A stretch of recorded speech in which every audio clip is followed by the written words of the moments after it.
Double murder हुआ था जो कि 29 तारीख को हुआ था।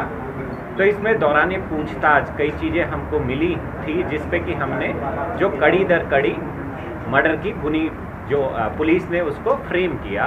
तो उसमें ये दिखाई दिया कि एक व्यक्ति था जो पूर्व में घर में काम करना चाहता था, उसके द्वारा ये ताना बाना बुना गया कि अगर जो ऑलरेडी नौकर घर में काम कर रहा है अगर उसको रास्ते से हटा दिया जाए तो वो आदमी उस घर में नौकरी कर सकता है। तो उसी तर्ज पर उसने इस क्राइम को अंजाम दिया।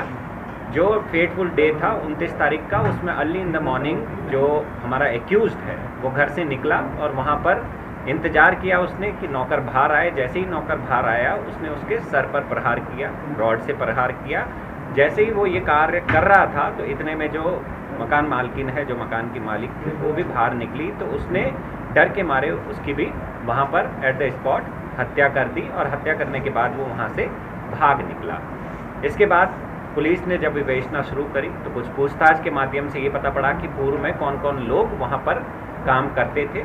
तो उनमें हमारी शक की सुई इस पर्टिकुलर आदमी पे इसलिए घूमी क्योंकि कुछ दिन पहले इतनी ही बजे इसी टाइम पर वो आया था और उसने नौकरी के लिए वहाँ पर लैंडलेडी को कहा था कि मेरे को घर में नौकरी चाहिए। तो टाइम बिल्कुल मिलता जुलता था। पहला शक ये था। दूसरा शक इसलिए हुआ क्योंकि जो विक्टिम है, जो मर्डर विक्टिम है, उनके फ़ोन को जब हमने देखा तो उसमें 6 से 7 मिस कॉल्स इस पर्टिकुलर आदमी की आ रखी थी। इसके बाद हमने सीसीटीवी फुटेज देखे, कॉल डिटेल्स का रिकॉर्ड्स देखा। उन सब के माध्यम से जब हमने रिकन्स्ट्रक्ट किया तो उसमें हमें एक्यूज्ड पर पूरा शक हुआ।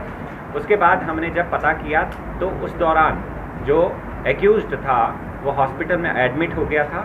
हमने उसके हॉस्पिटल से डिस्चार्ज होने का इंतज़ार किया और दौरान पूछताछ जब हमने पूछताछ की विद एविडेंसेस, क्योंकि एविडेंसेस ऑलरेडी हम कलेक्ट कर चुके थे, तो उसके द्वारा बताया गया कि हाँ उसने हत्या को कारित किया है।